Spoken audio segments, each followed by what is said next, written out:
گزشتہ جمعے میں نے عرض کیا تھا کہ انشاءاللہ ہم ایک سلسلہ شروع کریں گے نبی کریم صلی اللہ علیہ وسلم کی سیرت مبارکہ کا، اور اس کا ہدف یہ رکھا ہے کہ اس بات کی کوشش کی جائے کہ کریں ہم کہ 50 لیکچرز میں سیرت طیبہ مکمل ہو جائے اور اس میں خلافت راشدہ کا زمانہ بھی آ جائے، اس کو شامل کر کے۔ تھوڑا سا مشکل ہے کیونکہ وقت ہمارے پاس بڑی مشکل سے کوئی 35-40 منٹ ہوتے ہیں، 35 منٹ تقریباً شروع کرتے کرتے، تو اس میں ظاہر بات ہے کہ تفصیل ممکن نہیں ہے، اور تفصیل اتنی لکھی گئی ہے۔ آپ کسی اسلامی کتب خانے میں جائیں گے تو سیرت کی کتابوں کا سیکشن کبھی آپ وہاں جا کر دیکھیں تو آپ کو ہر زبان میں خصوصیت کے ساتھ، پھر عربی میں سب سے زیادہ، اور پھر اردو میں اور انگریزی میں اور فارسی میں، اور پھر علاقائی زبانوں میں، پھر مغربی زبانوں میں، مشرقی زبانوں میں، پورے جس طرح کتب خانے، پوری لائبریریز تیار کی گئی نبی کریم صلی اللہ علیہ وسلم کی حیات مبارکہ پر۔ مسلمانوں نے بھی لکھی ہیں، غیر مسلموں نے بھی لکھی ہیں، عیسائیوں نے بھی لکھی ہے، یہودیوں نے بھی لکھی ہیں، کیونکہ تاریخ انسانی کے سب سے بڑے عظیم انسان کی زندگی، ان کا لایا ہوا انقلاب، ان کا لایا ہوا دین، یقیناً یہ ہر ایک کا موضوع ہے، اہل مذہب کا بھی موضوع ہے، تاریخ والوں کا بھی موضوع ہے، اور سماج، سوسائٹی، معاشرہ، انسان، ان پر پڑھنے لکھنے والوں کا بھی موضوع ہے۔ لیکن ظاہر ہے کہ باقی دنیا کا اس کو پڑھنا اور لکھنا، اور ان کا نقطہ نظر، ان کا مطمع نظر، ان کے اہداف، ان کے مقاصد، ان کی نیتیں، ان کے اغراض بالکل مختلف ہیں، اور مسلمانوں کے ہاں اس مطالعے کی اور اس علم کے حصول کے جو مقاصد ہیں وہ بالکل مختلف۔ اس کا ایک بہت بڑا جو فائدہ انسان کو حاصل ہوتا ہے وہ یہ کہ اس کو انبیاء علیہم الصلاۃ والسلام کی آمد کے مقاصد کا علم ہوتا ہے، اور اس سے انسان کو یہ پتہ چلتا ہے کہ ہم دین کے جس ورژن کے ساتھ، دین کے جس تصور کے ساتھ، دین کی جس تعبیر اور تشریح کے ساتھ ہم لوگ وابستہ ہیں، اس دین کے لانے والے کے ساتھ اس کا تعلق کتنا درست ہے، کتنا صحیح ہے، کتنا حقیقی ہے، اور کتنا مصنوعی ہے۔ ہمارے ہاں نبی کریم صلی اللہ علیہ وسلم کے ساتھ اپنے تعلق کو ثابت کرنے یا قائم رکھنے یا استوار رکھنے یا اس پر مطمئن رہنے کی مختلف شکلیں۔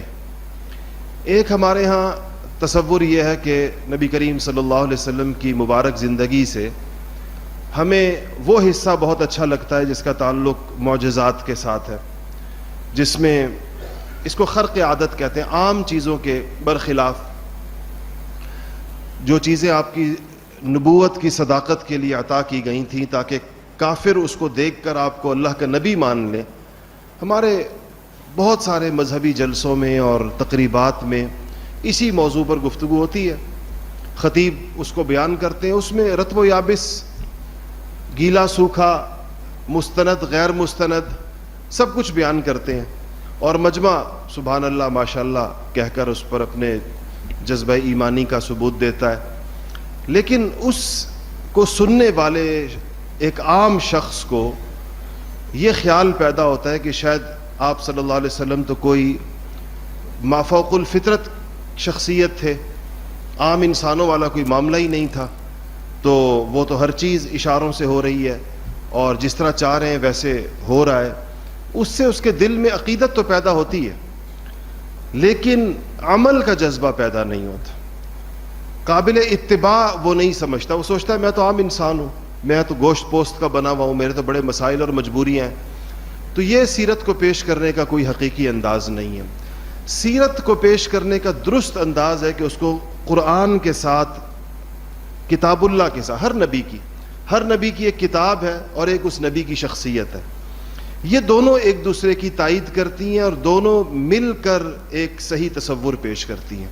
یہودیوں سے غلطی یہ ہوئی کہ انہوں نے اپنی کتاب کو تو بڑا مضبوط پکڑا, کتاب کا بڑا ذکر کرتے تھے, تورات کے اوپر بڑا فخر کرتے تھے, اسی لیے آج تورات یہودیوں کے اندر زیادہ زندہ ہے بنسبت عیسائیوں میں انجیل کے.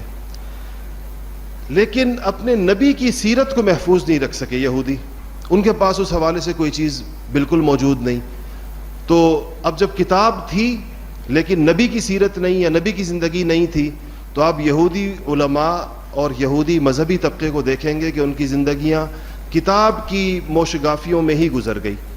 کتاب کی غلط تعویل, کتاب کی غلط تشریح, کتاب کے احکامات کو دائیں بائیں کرنا, اس میں یہود کی علماء یہود کی خاص طور پر ان کی زندگیاں دیکھیں تو اس میں عیسائیوں نے اس کے الٹا کام کیا, اور وہ یہ کیا کہ عیسیٰ علیہ السلام کی شخصیت کے ساتھ تو جڑ گئے, کتاب چھوڑ دی.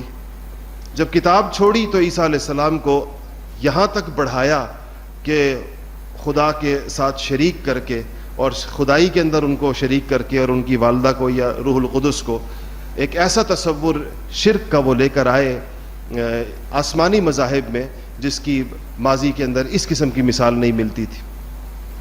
آج بھی آپ دیکھیں گے کہ جہاں پر نبی کریم صلی اللہ علیہ وسلم کا بیان ہو, کی سیرت کا بیان ہو, مگر وہ قرآن کے ساتھ جوڑ کر نہ ہو اور قرآن کو اس کی تشریح بنا کر نہ ہو. اما عائشہ رضی اللہ تعالی عنہا سے حضور اکرم صلی اللہ علیہ وسلم کے اخلاق پوچھے گئے کہ اما حضور کے کیسے اخلاق تھے جو اللہ پاک نے ان کو عظیم کہا, تو کہا کان خلقہ القرآن, کہا کہ ان کے اخلاق جو تھے وہ تو قرآن تھا. یعنی قرآن حضور اکرم صلی اللہ علیہ وسلم کے اخلاق کا سب سے بڑا بیان ہے, سب سے بڑا ترجمان ہے. اس لیے مسلمانوں میں جو ایک معتدل اور ایک مبنی بر حق مزاج پیدا ہوا اہل علم میں, وہ یہ تھا کہ رسول اللہ صلی اللہ علیہ وسلم کی سیرت کو قرآن کے ساتھ جوڑ کر اور قرآن کی روشنی میں اور آپ کے اپنے مستند اقوال کی روشنی میں اس کو بیان کیا گیا, لکھا گیا, محفوظ رکھا گیا, اور آج ہمارے پاس الحمدللہ اس حوالے سے بڑی مستند چیزیں موجود ہیں. تو اس میں انشاءاللہ اسی طرز کی کوشش رہے گی کہ ان چیزوں کو ساتھ جوڑا جائے. حضور اکرم صلی اللہ علیہ وسلم کی سیرت کا نقطہ آغاز کیا ہو, بات شروع کہاں سے کی جائے, بنیادی اور پہلا نقطہ کیا ہے. سیرت نگاروں نے اپنے اپنے مزاج کے مطابق اس کا آغاز کیا ہے. بعض حضرات نے زمانے کے حالات سے کیا ہے, بعض حضرات نے چونکہ آپ عرب تھے نسب کے اعتبار سے تو انہوں نے عربوں کی تاریخ سے کیا ہے کہ عرب کہاں سے آئے, عرب قومیں پیدا کیسے ہوئیں, ان کے آباء و اجداد کون تھے. میں نے جیسا عرض کیا کہ چونکہ ہم قرآنی اسلوب کی کوشش کریں گے تو قرآن پاک میں نبی کریم صلی اللہ علیہ وسلم کے کام کا جو نقطہ آغاز ہے وہ سیدنا ابراہیم علیہ السلام کی ذات ہے. ابراہیم آپ کے دادا بھی ہیں, اور ابراہیم وہ شخصیت ہیں کہ رسول اللہ صلی اللہ علیہ وسلم پر جب ہم درود پڑھتے ہیں تو جس اور شخصیت کا نام حضور کے ساتھ اس درود میں لیا جاتا ہے وہ سارے نبیوں میں سے ابراہیم علیہ السلام ہے. اللہم صلی علی محمد وعلی آل محمد کما صلیت علی ابراہیم وعلی آل ابراہیم انک حمید مجید. اس کو درود ابراہیمی بھی اسی لیے کہتے ہیں. ابراہیم علیہ السلام کا ذکر قرآن پاک میں بہت ہی اور انداز میں ہے, اور ان کی ایک امامت کا ذکر ہے. انی جاعلک للناس اماما, اللہ نے ابراہیم سے کہا کہ آپ کو ہم امام بنائیں گے.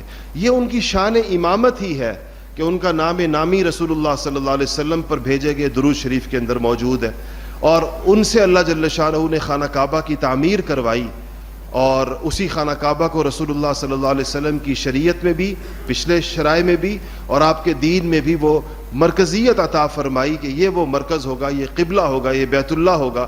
مسلمان اس کی طرف منہ کر کے, آج آپ سارے کے سارے اس وقت بھی خانہ کعبہ کی طرف منہ کر کے بیٹھے ہوئے ہیں. تو یہ ابراہیم علیہ السلام کی تعمیر تھی, اور آپ ہی کو اس کے لیے اللہ جل شانہ نے گویا پسند فرمایا تھا. ابراہیم علیہ السلام کی پیدائش ایک بڑی مشہور جگہ جس کا ذکر قرآن میں ایک اور حوالے سے ہے, جس کو بابل کہتے ہیں. یہ ایک تہذیب کا مرکز تھا, اور آج کل اگر اس کو لوکیٹ کیا جائے تو موجودہ آبادیوں کے اندر یہ عراق کا ایک یعنی عراق اس میں تھا کیونکہ وہ بہت بڑی ریاست تھی, لیکن موجودہ زمانے میں اس کا جو صدر مقام ہے وہ عراق میں آتا ہے. اس میں ایک شہر تھا, اس کا نام ار تھا. ار نامی شہر میں ابراہیم علیہ السلام کی پیدائش ہوئی ہے. ابراہیم علیہ السلام کو اللہ جل شانہ نے جو اولاد دی، اس نے دنیا کے دو، یا یوں کہیں کہ اس خطے کے دو الگ الگ جگہوں میں اس سے سلسلہ نبوت چلا ہے۔ ایک ان کی دو بیویاں تھیں، اور پہلی بیوی کا نام سارہ تھا اور دوسری بیوی کا نام ہاجرہ تھا۔ ہم اردو میں ہاجرہ کہتے ہیں، عربی کتابوں میں ہاجر لکھا ہوا ہوتا ہے، بغیر ہا کے، آخری ہا نہیں ہوتی، لیکن چونکہ ہماری زبانوں پر ہاجرہ چڑھا ہوا ہے تو ہم یہی کہیں گے۔ تو سارہ آپ کی پہلی بیوی تھی اور ان سے اولاد نہیں ہوئی۔ اس کے بعد آپ ہاجرہ جو تھیں، یہ اس زمانے کا جو مصر تھا۔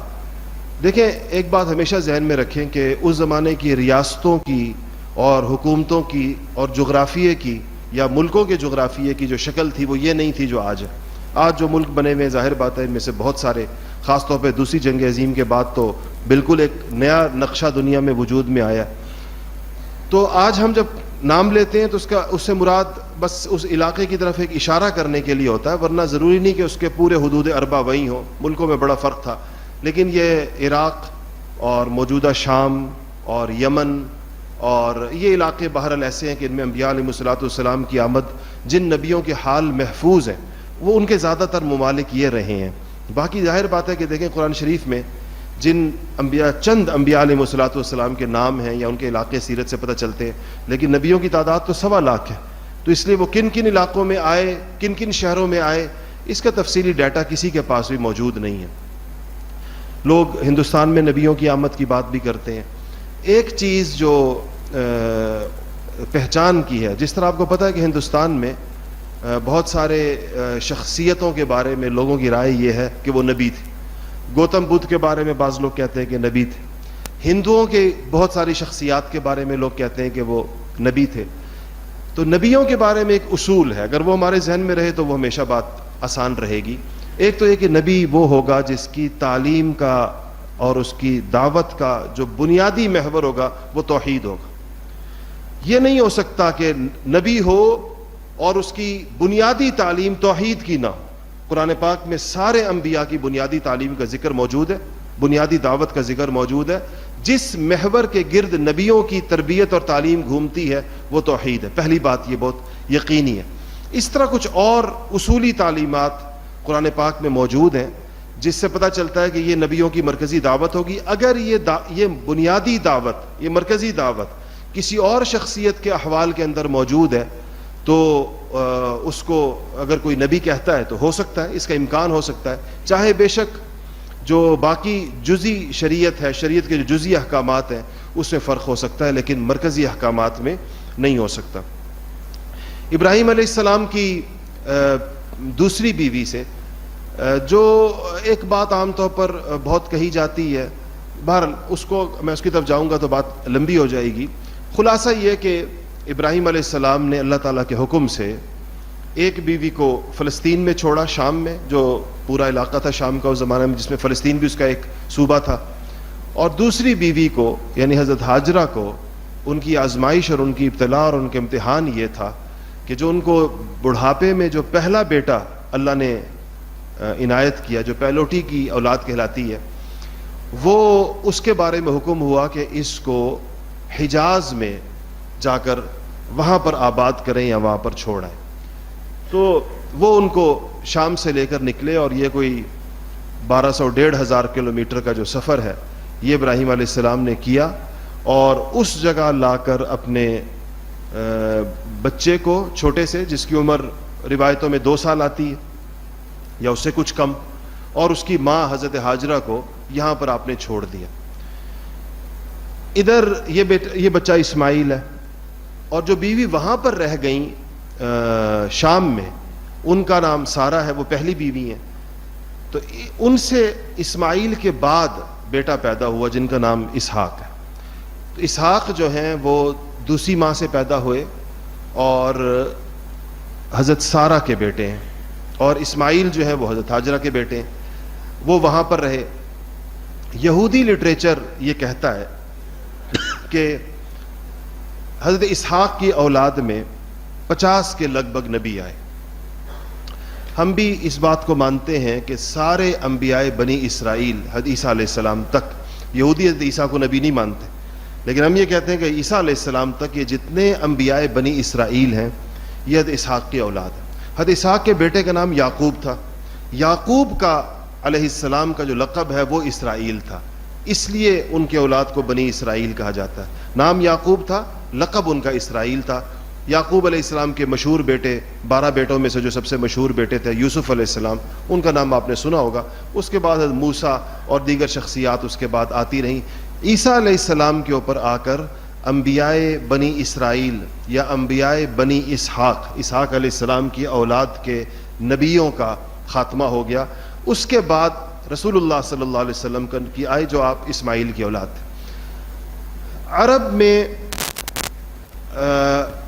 5 نبیوں کا ذکر آتا ہے کہ 5 نبی آپ صلی اللہ علیہ وسلم اس عرب خطے کی طرف جہاں عربی بولی جاتی تھی, یہ بات آپ کے ذہن میں رہے کہ وہاں عبرانی بولی جاتی تھی اور ابراہیم کی زبان بھی عبرانی تھی. حضرت اسماعیل کی جو عربی آئی ہے یہ تو ان قبائل کی وجہ سے آئی جو زمزم کا پانی نکلنے کے بعد مکہ مکرمہ کے اندر آ کر آباد ہوئے, جیسے جرہم نامی قبیلہ جو آیا جس میں ان کی شادی بھی ہوئی اور عربی زبان بھی انہوں نے, کیونکہ جب زمزم نکلا تھا تو حضرت ہاجرہ نے جس زبان میں پانی کو رکنے کا کہا تھا وہ عربی نہیں تھی. اس سے پتہ چلتا ہے کہ ہاجرہ بھی عبرانی بولتی تھی اور ظاہر بات ہے کہ بچہ ماں کی زبان اس کو آتی ہے, تو اسماعیل علیہ السلام نے جب بولنا شروع کیا ہوگا. لیکن یہ چھوٹے ہی تھے کیونکہ زمزم کے نکلتے ہی چند دنوں کے بعد تو وہ قبیلہ آ گیا تھا وہاں پر اور وہ عربی بولتا تھا اور اسی قبیلے میں اسماعیل کی شادی ہوئی تھی. اس طریقے سے حضرت ابراہیم کی اولاد کا ایک حصہ عربی ہو گیا, یعنی عربی بولنے لگا, اور دوسرا حصہ جو وہاں شام میں تھا وہ اسی طرح عبرانی ہی بولتا تھا. آج اسی لیے یہودیوں کو آپ دیکھیں تو اپنی زبان عبرانی کو اپنی زبان کہتے ہیں. انہوں نے اس مردہ زبان کو زندہ کیا ہے. وہ یہ زبان دنیا سے ختم ہو گئی تھی, 25-30 لوگ رہ گئے تھے جو عبرانی کو سمجھتے تھے. ان 25-30 پروفیسروں کے ذریعے سے یہودیوں نے اثر نو عبرانی کو زندہ کیا ہے, اور آج اسرائیل کے اندر عبرانی زبان میں تعلیم بھی ہوتی ہے, اخبارات بھی چھپتے ہیں, اور پاکستان میں عربی زبان کا کوئی اخبار نہیں چھپتا آپ کے لیے. حالانکہ ہم مسلمان ہیں اور ہم عربی سے ہمارا وہ تعلق ہے جو یہودیوں کا عبرانی کے ساتھ ہے. انہوں نے تو مردہ عبرانی کو زندہ بھی کر لیا, اس کے اندر یونیورسٹیاں بھی بنا لی, یونیورسٹیوں میں اس کی تعلیم بھی ہو رہی ہے. چلے ہمارے ہاں عربی کا ایک ڈپارٹمنٹ تو یونیورسٹیوں میں ہوتا ہے, لیکن ہمارے ہاں میرے علم میں کم سے کم کوئی ایسا عربی اخبار نہیں ہے جو پاکستان میں پاکستانیوں کے لیے چھپتا ہو. کچھ لوگ اپنے عربی مدارس سے عربی رسائل نکلتے ہیں اور کچھ سفارت خانوں کے لیے کچھ لوگ کچھ رسالے چھاپتے ہیں. عوام الناس میں تو عربی کا وہ چرچا نہیں رہا جو نہیں ہے جو ہونا چاہیے تھا. تو اس طریقے سے اسماعیل علیہ السلام کی آمد جو ہے وہ, یعنی یہاں پر ابراہیم کی اولاد آئی ہے مکہ مکرمہ کے اندر. ابراہیم علیہ السلام کا ذکر جو قرآن کرتا ہے وہ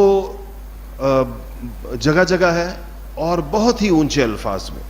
ایک تو اللہ جل شانہ نے یہ فرمایا کہ ابراہیم علیہ السلام کو ہم نے غیر معمولی سوجھ بوجھ اور فہم عطا کیا تھا, اور انہوں نے جس ماحول میں آنکھ کھولی تھی بابل کے جس علاقے میں, وہ بڑے ہی زرخیز اس اعتبار سے کہ دنیاوی اعتبار سے اس زمانے کے جیسے زرخیز خطے ہوتے ہیں, بہت ہی اب اس دور کی ٹیکنالوجی, اس دور کی تہذیب, اس دور کی ایجادات کے عروج پر پہنچی ہوئی جگہ تھی. اس کے ساتھ ساتھ وہ بت پرستی کا اور بتوں کا سب سے بڑا مرکز بھی تھا. یہ جو شہر تھا ابراہیم علیہ السلام کا, یہ خاص طور پر بت پرستی کا بڑا مرکز تھا.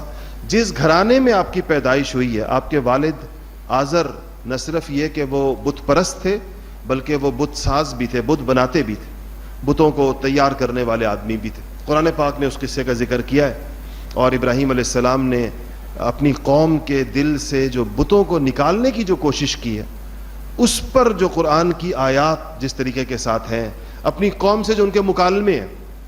ایک جگہ پر دیکھیں کہ اللہ تعالیٰ نے ابراہیم کا طریق دعوت آپ دیکھیے. اللہ تعالیٰ فرماتے ہیں کہ اعوذ باللہ من الشیطان الرجیم وَكَذَلِكَ نُرِي إِبْرَاهِيمَ مَلَكُوتَ السَّمَاوَاتِ وَالْأَرْضِ وَلِيَكُونَ مِنَ الْمُوقِنِينَ فَلَمَّا جَنَّ عَلَيْهِ اللَّيْلُ رَأَى كَوْكَبًا قَالَ هَذَا رَبِّي فَلَمَّا أَفَلَ قال لا احب الآفلین. اس سے پتہ چلتا ہے کہ ابراہیم علیہ السلام کی قوم بہت ساری چیزوں کی پوجا کرتی تھی اور اس میں زمین، سورج، چاند، ستارے یہ چیزیں بھی شامل تھی. تو ابراہیم علیہ السلام اپنی قوم کو کے سامنے کہنے لگے کہ یعنی ابراہیم کو اللہ تعالیٰ نے کہا کہ ہم نے ان کو ایسے سجھایا کہ اپنی قوم کو بات کیسے کرو گے کہ جب فلما جن علیہ اللیل، جب رات ہو گئی اور رأى کوکبن، اور ایک تارا دیکھا، تو ابراہیم علیہ السلام نے اپنی قوم سے کہا کہ تم یہی کہتے ہو، یہ تمہارا یہ دعویٰ ہے کہ یہ رب ہے، ھذا ربی، میرا بھی رب ہے، تمہارا بھی رب ہے، تو تمہارا یہ دعویٰ ہے. ظاہر ہے انہوں نے تائید کی ہوگی آگے سے قوم نے. تو فلما افلا، اور پھر تارا ڈوب گیا. ظاہر بات ہے جیسے ہی سورج کی روشنی نکلی تارا گیا، تو کہا کہ فلما افلا، تو کہا اور اس پہ قال لا احب الآفلین، کہ جب وہ ڈوب گیا تو ابراہیم نے کہا کہ میں ڈوبنے والے سے ہمیں محبت نہیں کرنی چاہیے، ڈوبنے والے کو ہمیں رب نہیں بنانا چاہیے. یہ کیسا رب ہے جو ڈوب گیا، جس کی چمک ختم ہو گئی. اس کے بعد اب ظاہر بات ہے کہ اس کا جواب تو وہ نہیں دے سکتے تھے، کہ نہیں، وہ یہ نہیں کہہ سکتے تھے کہ وہ اس کی چمک باقی. آنکھوں نے دیکھ لیا کہ اس کی رونق ختم ہو گئی. تارے سے جو انسان کا تعلق ہے وہ اس کی چمک کے ساتھ ہے، یہ اس کی صرف موجودگی کے ساتھ نہیں ہے. اس کے بعد کہا کہ فلما رأى القمر بازغا، اسی طرح کسی دن ان کو لے گئے اور کہا کہ یہ ہے دیکھو چاند چمکتا ہوا. قال ھذا ربی، کہا یعنی یہ سوال ہے اپنی قوم سے کہ تم یہی سمجھتے ہو، یہی کہتے ہو، یہی دعوت دیتے ہو کہ یہ میرا رب ہے. ابراہیم اپنا کہنے لگے اور تمہارا بھی. ظاہر بات ہے کہ وہ لوگ اس کی دعوت. تو فلما افلا قال لئن لم يهدني ربي لأكونن من القوم الضالين، کہ جب پھر وہ چاند ڈوب گیا تو انہوں نے کہا کہ دیکھو اگر میرا رب میری رہنمائی نہ کرتا تو میں بھی ان گمراہوں میں شامل ہوتا جو اس کو رب سمجھ رہے ہوتے، جو اس کو معبود سمجھ رہے ہوتے. اللہ کی رہنمائی کی وجہ سے ہم اس سے باہر ہیں. اس کے بعد تیسری چیز کہ فلما رأى الشمس بازغة قال ھذا ربی ھذا اکبر، تو جب سورج کو روشن دیکھا تو پھر اپنی قوم سے کہا کہ یہ رب ہے کیونکہ بہت بڑا ہے، چاند سے بھی بڑا ہے، تاروں سے بھی بڑا ہے، ھذا اکبر، یہ تو ساری چیزوں سے بڑا ہے.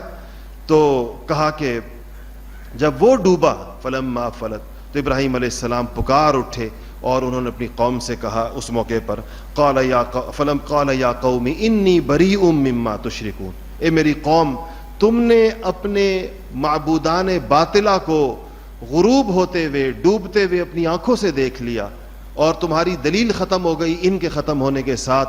اور میرا جہاں تک تعلق ہے انی بریء مما تشرکون، میں بالکل بری ہوں ان چیزوں سے جن کا تم شرک کرتے ہو.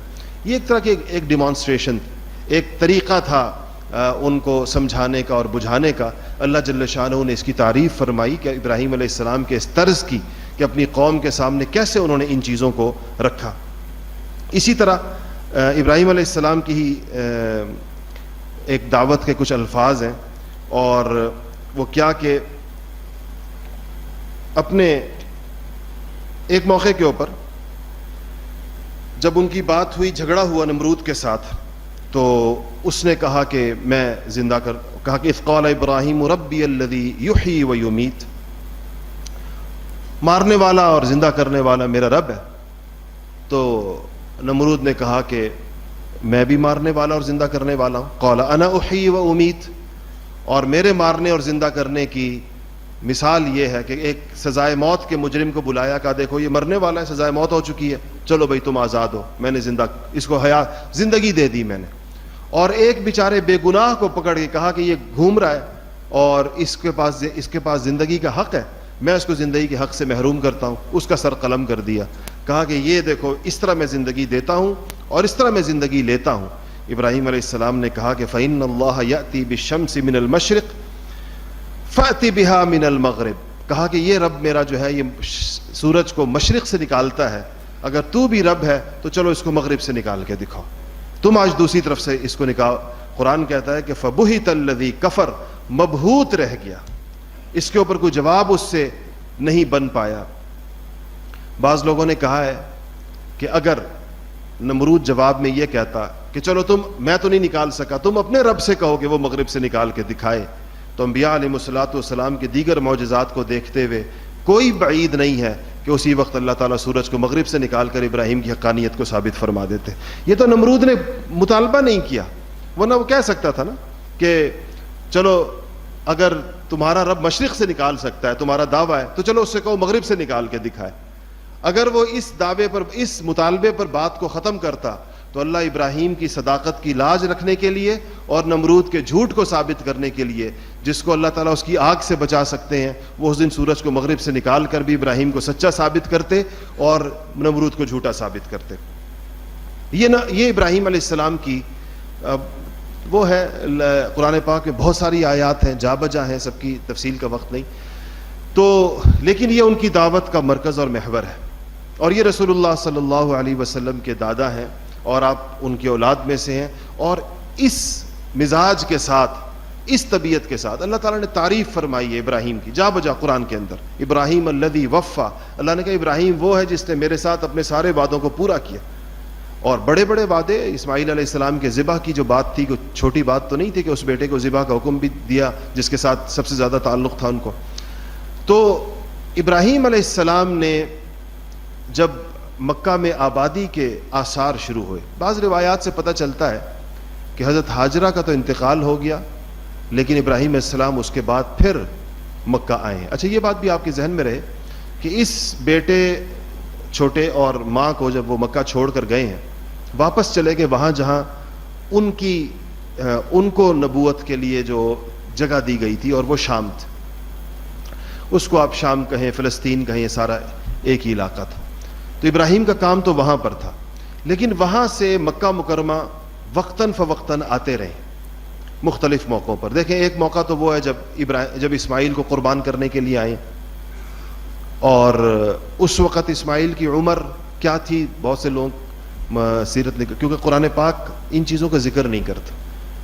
قرآن کا اسلوب کچھ اور ہے. قرآن سوانح نگاری کے انداز میں، ناول، افسانے یا کہانی کے انداز میں واقعات نہیں بیان کرتا. اگر ایسے بیان کرے گا قرآن تو لوگ اس کو کہانیوں کی کتاب سمجھ لیتے. قرآن بس ایک واقعے میں سے صرف وہ چیزیں اٹھاتا ہے جس کا تعلق انسانوں کی ہدایت کے ساتھ ہو. ہدایت حاصل کرنے کے لیے، رہنمائی حاصل کرنے کے لیے، سبق حاصل کرنے کے لیے جتنی معلومات درکار ہوتی ہیں قرآن پاک صرف اتنی اٹھاتا. تو لیکن اور ذرائع معلومات کے جو ہوتے ہیں اس سے پتہ چلتا ہے کہ اسماعیل کی عمر کوئی 10 یا 12 سال کے لگ بھگ تھی اس وقت. ایک تو ابراہیم علیہ السلام کی وہ آمد ہوئی ہے.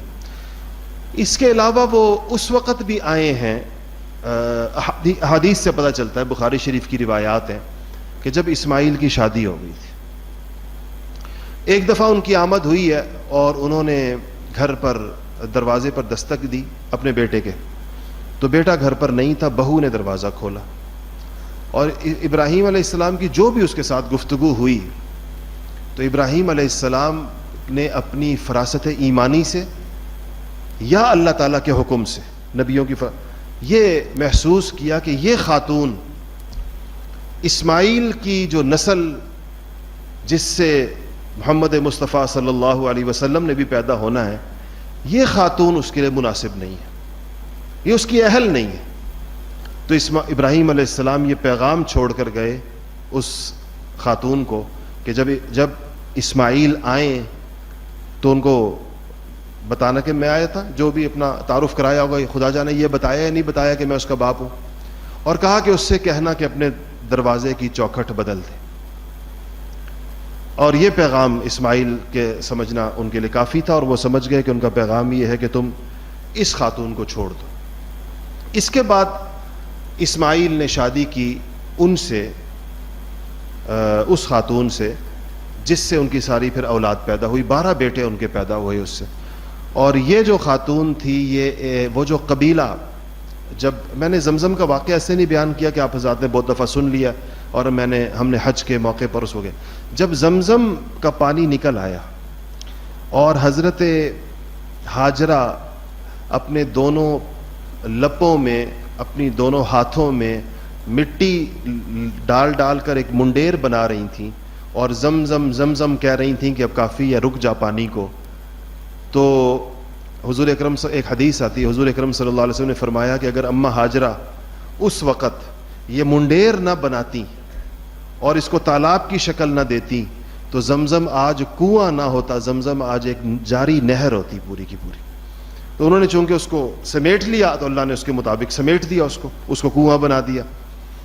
تو جب وہ پانی آ گیا تو ادھر جو قبیلہ اس پانی کو دیکھ کر وہاں پر آیا جس کا نام جرہم تھا, اس جرہم کا ایک سردار تھا جس کا نام مضاد ابن عمر تھا. اس کی بیٹی سے اسماعیل علیہ السلام کی پھر شادی ہوئی. اس شادی سے 12 بیٹے پیدا ہوئے. ان 12 بیٹوں میں سے 10 بیٹوں کی اولاد کے بارے میں ہمارے پاس کوئی بہت مستند چیزیں موجود نہیں ہیں کہ اس وقت وہ کون سے لوگ ہیں جو اسماعیل علیہ السلام کے ان 10 بیٹوں کی اولاد ہیں. نام ان کے سیرتی کتابوں میں لکھے ہوئے ان کے بیٹوں کے, آراء بھی ہیں مورخین کی. 2 بیٹے ایسے ہیں جن کی اولاد کو جانا گیا, آج بھی جانی جاتی ہیں, اور وہ گوشہ گمنامی میں نہیں گئیں, یعنی ان کو شہرت حاصل ہوئی. ان میں سے ایک کا نام نابت تھا اور ایک کا نام قیدار تھا. یہ نابت سے نبتی ایک تہذیب اور قبائل اور مختلف ان کے آثار وہ چیزیں سامنے آئیں, اور قیدار وہ بیٹا ہے ان 12 میں سے جس سے رسول اللہ صلی اللہ علیہ وسلم کا نسب جا کر ملتا ہے. اچھا, یہ آپ کے ذہن میں رہے کہ بنو اسماعیل کی آبادی کتنی ہے. اسماعیل علیہ السلام خود اور ان کے 12 بیٹے, والدہ فوت ہو گئیں, لیکن جو قبیلہ آیا وہاں پر جرہم وہ ایک بڑا قبیلہ ہے. اس لیے مکہ مکرمہ کے اوپر انہی کا اقتدار قائم ہو گیا, اور وہ مکہ مکرمہ میں خانہ کعبہ بھی بن چکا ہے. تو جو مکہ مکرمہ میں جس کا اقتدار ہوتا تھا, خانہ کعبہ کے کسٹوڈین کہہ لیں یا اس کے بھی بڑے اختیارات ان کے پاس, یا حکومت کہہ لیں مکہ کی, وہ انہی بنو جرہم کے پاس رہی. اگرچہ بنو اسماعیل کی کو ایک روحانی اور مذہبی پیشوائی کی حیثیت حاصل تھی کہ نبیوں کی اولاد ہے. اسماعیل علیہ السلام کی اولاد میں پھر آگے چل کر جس شخصیت کا نام آتا ہے اور جن کا تذکرہ آتا ہے وہ نبی کریم صلی اللہ علیہ وسلم کے 21ویں پشت میں دادا ہیں. ان کا نام ہے عدنان. آل عدنان کہتے ہیں قریش کو اسی وجہ سے. آپ صلی اللہ علیہ وسلم جب اپنا شجر نسب بیان کرتے تھے تو عدنان تک ہی بیان کرتے تھے. یہ 21ویں پشت میں رسول اللہ صلی اللہ علیہ وسلم کے دادا ہیں. بنو جرہم جو وہاں پر تھے 2000 سال تقریباً ان کا اقتدار مکہ مکرمہ پہ قائم رہا. اس کے بعد انہوں نے بڑی بدعنوانیاں شروع کر دیں خانہ کعبہ کے اندر, جس طرح لوگوں سے پیسے لینا, حاجیوں کو تنگ کرنا. حج تو چل رہا تھا ابراہیم علیہ السلام کے زمانے سے. تو پھر ایک اور قبیلہ آیا جس کا نام بنو خزاعہ ہے, اور وہ آیا اور مکہ کے پڑوس کے اندر آ کر آباد ہوا, قریب ٹھہرا. اس کو پتہ چلا کہ بنو جرہم اور آل اسماعیل, بنو اسماعیل کے درمیان تعلقات ٹھیک نہیں ہیں. آل اسماعیل تنگ تھے بنو جرہم کی بدعنوانیوں کی وجہ سے, تو انہوں نے بنو اسماعیل کے کچھ قبائل کو اپنے ساتھ ملا کر بنو جرہم کے اوپر حملہ کر دیا اور ان کو مکہ مکرمہ سے بھگا دیا. وہ جاتے ہوئے, اگر آپ کے ذہن کے اندر ہو تو زمزم کا کنواں بھی پاٹ گئے. آگے سیرت میں اس کا ذکر آئے گا کہ زمزم کا کنواں کیسے عبد المطلب نے دوبارہ دریافت کیا, وہ چلا کہاں گیا تھا. اور حجر اسود بھی اکھاڑ گئے, اس کو بھی کنویں کے اندر ڈال گئے, اور خانہ کعبہ کی کچھ نشانیاں وہ بھی کنویں میں ڈال کے زمزم کے آثار مٹا کر جرہم چلے گئے مکہ مکرمہ سے. خزاعہ کی حکومت آ گئی. یہ تقریباً 300 سال ان کی حکومت قائم رہی ہے. عیسیٰ علیہ السلام اور حضرت اسماعیل علیہ السلام کے درمیان تقریباً 2000 سال کا یہ زمانہ ہے, اور اس کے بعد 300 سال ان کی حکومت قائم رہی. اس کے بعد ایک شخص آل عدنان کے اندر اٹھا جس کا نام قصی ہے. اس نے خانہ کعبہ کے اوپر اپنا, یعنی حضور اکرم صلی اللہ علیہ وسلم کی اجداد میں سے جس نے خانہ کعبہ اور یا مکہ مکرمہ کے اقتدار کو حاصل کیا, اس کا نام قصی تھا, اور وہ بڑا زوردار, بڑا تاریخی شخص تھا. آج تک عرب ہسٹری میں قصی کو عرب قوم پرستوں کے ہاں یہ نام بہت اہتمام کے ساتھ رکھا جاتا ہے. ایک بہت بڑی تاریخی شخصیت اس کو سمجھا جاتا ہے کہ اس نے بڑے غیر معمولی کمالات دکھائے. اسماعیل علیہ السلام کی عمر کے بارے میں مورخین نے لکھا ہے کہ تقریباً 137 سال آپ کی عمر ہوئی. قصی نے آ کر اقتدار قائم کیا. اب سمجھیں کہ اس کے نتیجے میں قریش مکہ مکرمہ کے اوپر قابض ہوئے. یہیں سے رسول اللہ صلی اللہ علیہ وسلم کے اجداد کا وہ تذکرہ شروع ہوتا ہے، جس کے اندر اس کے بیٹے بنو عبد مناف اور عبد الدار، اور اس کے بعد اس میں سے ہاشم کی آمد، اور ہاشم کے بعد عبد المطلب. یہ وہ آپ کے اجداد کی وہ ایک کڑی ہے جس سے یہ اندازہ ہوتا ہے کہ آپ کے خاندان کی نوعیت کیا تھی، مکہ مکرمہ میں ان کو کس قسم کا سٹیٹس حاصل تھا. آپ کی شاخ یہ ایک ایسی چیز تھی کہ جس سے کسی نے بھی اختلاف نہیں کیا. دیکھیں، قیصر نے جب ابو سفیان سے پوچھا کہ جو شخص تمہارے اندر نبوت کا دعویٰ کرتا ہے اس کا نسب کیسا ہے، آباء و اجداد کیسے ہیں، تو ابو سفیان باوجود اس کے کہ وہاں پر کوئی ان کے جواب کو کاؤنٹر کرنے والا موجود نہیں تھا، لیکن اس نے کہا کہ اس وقت قیصر سے کہا کہ ان جیسا عالی نسب ہمارے اندر کوئی بھی نہیں ہے. سب سے اونچے گھرانے میں، اس گھرانے کی سب سے اونچی شاخ میں اللہ جل شانہ نے ان کو پیدا کیا ہے. بعد میں جب قیصر نے انالیسس کیا ان کے سارے جوابات کا جو ابو سفیان نے دیے تھے، اس میں اس نے کہا تھا کہ یہ اونچے خاندان میں، عالی نسب گھرانے کے اندر ان کا پیدا ہونا، ایک معزز خاندان میں جس کے اخلاق اور جن کی عادات مشہور ہوں، یہ بھی ایک نبوت کی دلیل ہے اس کے کہ اللہ تعالیٰ انبیاء علیہ الصلوۃ والسلام کو ایسے گھرانوں کے اندر پیدا کرتے ہیں. قصی سے آگے آپ کے تھوڑے سے اجداد کا تذکرہ، پھر آپ کی پیدائش کا انشاءاللہ اگلے ہفتے ہوگا. وآخر دعوانا الحمدللہ.